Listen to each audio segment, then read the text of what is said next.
Hello guys. आज हम आपको लेके चलते हैं कमलेश्वर महादेव के मंदिर। और देखिए, हम यहाँ पहाड़ों के रास्ते से होकर कमलेश्वर महादेव के दर्शन करने जा रहे थे। और इतनी ज़्यादा चढ़ाई थी कि मैं आपको क्या ही बताऊँ। और हम लोग खाने पीने नाश्ता करने सब चीज़ का सामान भी अपने साथ ही लेके जा रहे थे। साथ में हमारे सामने जो चल रहे हैं वो हमारी मैडम है, अंजू मैडम, कुसुम मैम, सीता मैडम और भी लोग थे हमारे साथ में काफ़ी जो आगे आगे चल रहे थे। और बहुत ही मज़ा आ रहा था कि सब लोग साथ में जा रहे थे। हालांकि हाँ, चढ़ाई बहुत ज़्यादा थी, परेशानी बहुत हो रही थी, बट मज़ा भी आ रहा था क्योंकि लाइफ में अगर कुछ कहीं जाना है, कुछ भी करना है तो भाई परेशानियाँ दिक्कतें तो आती है। कितनी चढ़ाई है भाई, के पास जाना होता है, उनके दर्शन करने जाने होते हैं, तो थोड़ा बहुत कठिनाई का सामना तो करना ही पड़ता है। उसके अलग ही मज़े हैं। तो हमें बड़ा अच्छा लग रहा था। हवा भी काफ़ी तेज़ चल रही थी, ठंडा इतना ज़्यादा हो रहा था और लग रहा था कि कभी भी बारिश, क्योंकि पहाड़ों पे मौसम का कभी भी पता नहीं चलता कभी क्या हो जाता है वहाँ पे।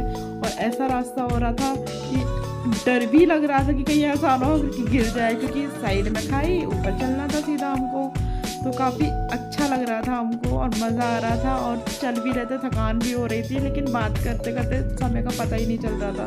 बट लिटरली बहुत चढ़ाई थी सच में।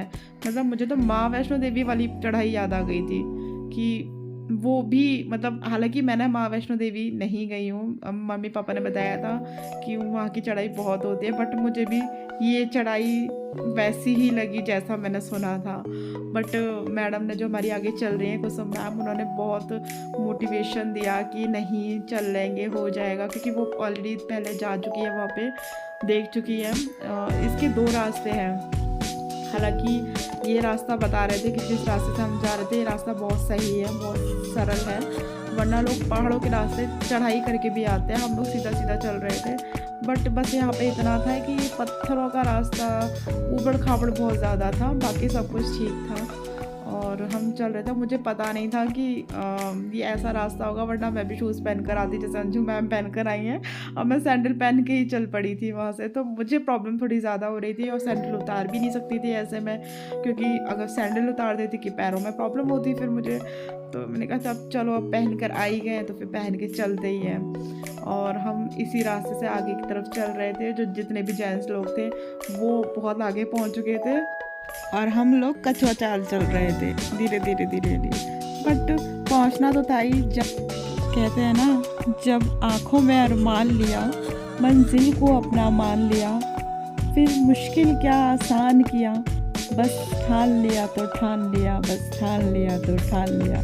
तो हमने भी ठान लिया था आज तो कमलेश्वर महादेव के दर्शन करके ही छोड़ेंगे। और हम देखते देखते पहुंच गए कमलेश्वर महादेव के मंदिर। और यहाँ पे हम लोगों ने बर्तन लिए, पूजा की थाली सजाई और पूजा की तैयारी करने लगे हम लोग। तो ऐसे ही ये जो आप देख रहे हैं यहाँ पे, ये पता ताज़ा पानी और एकदम प्योर पानी आता पहाड़ों से निकल के।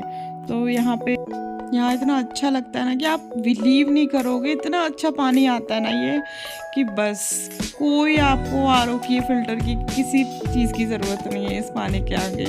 बहुत ठंडा, अच्छा और स्वाद, मतलब बहुत अच्छा लगता है यहाँ का पहाड़ों का पानी वाकई में। तो मैं तो यहाँ पहाड़ों में आके पहाड़ों में ही रम गई थी सच में। मुझे तो इतना अच्छा लगता है ना यहाँ पे, बहुत ज़्यादा। और हम लोग यहाँ पे बैठ चुके थे अपनी थालियाँ सजाने के लिए। हमारी कुसुम मैम हमको बता रही थी, क्योंकि ये पहले भी आ चुकी हैं, तो हमें बता रही थी कि कैसे कैसे करना है। यहाँ पे हमारा छोटू सा प्यारा सा बच्चा बैठा था, अंजू मैम का बेटा धैर्य, बहुत क्यूट है, बहुत अच्छा है।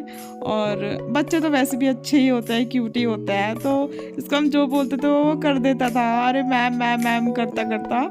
और मुझसे तो बोलता था आर्ट वाली मैडम, आर्ट वाली मैडम। तो बहुत प्यार करता है मेरे को और मैं भी इसको बहुत प्यार करती हूँ। तो ऐसे ही साथ ही रहता है।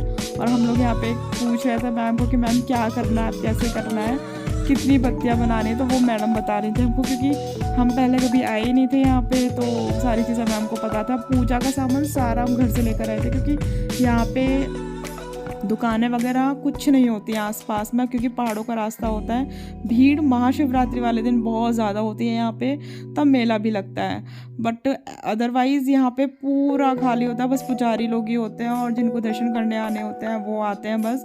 जैसे आज हम आए थे यहाँ पे, अभी आपको कोई भीड़ नहीं दिख रही होगी। हाँ, बाद में धीरे धीरे लोग आने लगे थे, वो भी ऐसे ही पर्यटक लोग आते रहते हैं, करते रहते हैं। आसपास के लोग तो फिर वही है, जब त्यौहार होता है तभी आते हैं। यहाँ पे हम बड़े मन से अपनी थालियाँ सजा रहे थे, सारी चीज़ें उसमें रख रहे थे, दिया बाती सब लगा रहे थे, प्रसाद वगैरह। तो बहुत अच्छा लग रहा था बैठ के सब चीज़ें तैयार करने में, और मज़ा भी बहुत आ रहा था। और उसके बाद पूजा करने के बाद में यहाँ पे मैं प्रसाद बना रही थी, खिचड़ी का प्रसाद बना रही थी। और क्योंकि हम लोग बहुत थक भी चुके थे, हम लोग सारा सामान अपना घर से ही लेकर आए थे बनाने के लिए। ये यहाँ पे पहले पुजारी जो पंडित लोग थे, उन्होंने पहले हमें चाय बनाई, फिर उसके बाद में जब मैंने देखा कि सब लोग बहुत थक चुके हैं तो मैंने कहा चलो मैं सबके लिए कुछ बनाती हूँ। तो मैं यहाँ पे खिचड़ी बना रही थी सबके लिए प्रसाद के रूप में। और सच बताऊँ तो मैंने कभी भी चूल्हे पर कभी खाना नहीं बनाया, ये मेरा पहली बार था जो मैं फ़र्स्ट टाइम चूल्हे पर खाना बना रही थी। और मुझे बहुत डर भी लग रहा था, बट मैंने सोच लिया था कि सब लोग बहुत थके हुए हैं और सबको खिलाना भी है मुझे, तो इसलिए मैंने सोचा कि चलो अब जो होगा सो देखा जाएगा। बट ठीक है, चलता है, सब एक्सपीरियंस लेने चाहिए। तो मैं यहाँ पे चूल्हे पे खाना बनाना मैंने स्टार्ट कर दिया, और लिटरली मुझे कुछ पता, मुझे समय का पता ही नहीं चला। मैं लगी हुई थी यहाँ पे मसाले ढूंढने के लिए और आग को जलाने के लिए, और सब लोग आराम से आराम कर रहे थे। उनको बड़ा मतलब, क्योंकि थक गए थे ना सभी लोग, तो कुछ लेटे हुए थे, कुछ इधर उधर घूम रहे थे, कुछ कुछ कर रहे थे। अब कुछ लोग मेरे प्रसाद का वेट कर रहे थे कि चलो विशाली बनाएगी और हमें खिलाएगी। और मैंने भी कहा कि ठीक है, आज आप मेरे हाथ का खा के देखिए कैसा लगता है, क्योंकि ऐसे मौके भी बहुत कम मिलते हैं। और मुझे बहुत अच्छा लगता है जब मैं किसी को कुछ बना के खिलाती हूँ, मुझे रियली बहुत अच्छा लगता है। और मैं यहाँ पे बस कोशिश कर रही थी काश किसी चीज़ की कोई कमी ना हो, सब कुछ बहुत अच्छे से बन जाए, हो जाए। क्योंकि फिर अच्छा नहीं लगता ना कि अगर हम किसी के लिए कुछ बना रहे हो उसमें स्वाद ही ना लगे। वैसे प्रसाद अगर हम बनाते हैं तो ऑब्वियसली बात है प्रसाद में ऑटोमेटिक स्वाद आ जाता है, हमें कुछ करने की ज़रूरत ही नहीं है, भगवान की कृपा होती है, सब कुछ अपने आप होता चला जाता है। तो मैंने यहाँ कुछ भी नहीं, हो सकता है कि ये भगवान नहीं मुझे इतनी शक्ति देती, क्योंकि मेरा सच में पहला एक्सपीरियंस था। मैंने कभी लाइफ में कभी चूल्हा यूज़ नहीं किया, ये पहली बार मैं कर रही थी। और मुझे डर लग रहा था कि कहीं जल ना जाऊँ या कपड़े ना जल जाए। हाँ, हालांकि मेरे कपड़े ख़राब हो गए थे, यहाँ पे वो जो कुछ काला काला होता है, ये जो हो जाता है, तो उससे मेरे कुर्ते पे निशान लग गए थे। और यहाँ पे मैं बस भगवान को प्रेयर कर रही थी, भगवान सब अच्छे से हो जाए, सब बढ़िया से हो जाए। मुझे तो पता ही नहीं था कि भैया मेरी वीडियो बना रहे हैं, बट मुझे फिर पता चला। मैंने कहा सही है, बनाइए बनाइए, आपके भी दिन हैं वीडियो बनाने के क्योंकि मैं चूल्हे पे बना रही थी, तो वो चाहते थे कि ये सारी चीज़ें कैप्चर हो जाए, ताकि विशाली अपने मम्मी पापा को भी दिखाए कि हाँ मम्मी पापा देखिए मैंने ऐसे ऐसे भी बनाया खाना। और लिटरली मतलब मेरे घर वालों को जब मैंने बताया, दिखाया, तो वो भी शॉक्ड थे कि तूने कभी चूल्हे पे इस तरीके से नहीं बनाया, तूने कैसे बना लिया खाना। मैंने कहा पता नहीं, अपने आप ही सब होता चला गया, मैंने कुछ भी नहीं किया, सब कुछ बहुत अच्छे से हो गया था। और ये हमारे पुजारी जी थे जिन्होंने आके ही हमें चाय पिलाई थी, तो बहुत ही मतलब ये बहुत टाइम से यहाँ पर है। ये हमारी मैम है, हिंदी मैम है, ये हमारी अंजू मैम है, वो दोनों छोटे छोटे प्यारे प्यारे से उनके बच्चे हैं। और देखिए हनुमान जी की बहुत ऊंची मूर्ति थी और बहुत ही अच्छी थी। ये मंदिर ही बहुत खूबसूरत था, बहुत ही, क्योंकि पहाड़ों के मंदिर आपने देखे ही होंगे, वाकई में बहुत अच्छे होते हैं। और इनमें शक्तियाँ, मतलब इनकी जो कहानियाँ होती हैं वो भी बहुत रियल होती है। तो सच में हर एक चीज़, हर एक मंदिर, हर एक इमारत कुछ कहती है, जो कि जिनमें बहुत ज़्यादा सच्चाई होती है। और देखते देखते मेरी खिचड़ी भी तैयार हो रही थी, बस इसमें अब पानी डालने की देरी थी और ढक्कन लगाने की देरी थी। फिर उसके बाद हमें बस वेट करना था बैठ के कि कब मेरा प्रसाद बन के रेडी होगा, कब मैं भोग लगा पाऊँगी भगवान का। और मैं उस चीज़ का वेट कर रही थी, क्योंकि मुझे बहुत अच्छा लग रहा था ये सब करते हुए। सच में अगर आप भी मेरी जगह होते तो शायद आपको भी बहुत अच्छा लगता। और आप भी अपना ज़रूर बताइएगा कि आपको कैसा लगता है अगर आप किसी धार्मिक स्थल पर जाके कुछ बनाते हैं, प्रसाद तैयार करते हैं और लोगों को खिलाते हैं खुशी-खुशी, तो आपको कैसा फ़ील होता है? तो प्लीज़ कमेंट बॉक्स में ज़रूर बताइएगा। और यहाँ पे मैंने ढक्कन लगा दिया था और अब बस वेट करना था प्रसाद बन के रेडी होने का।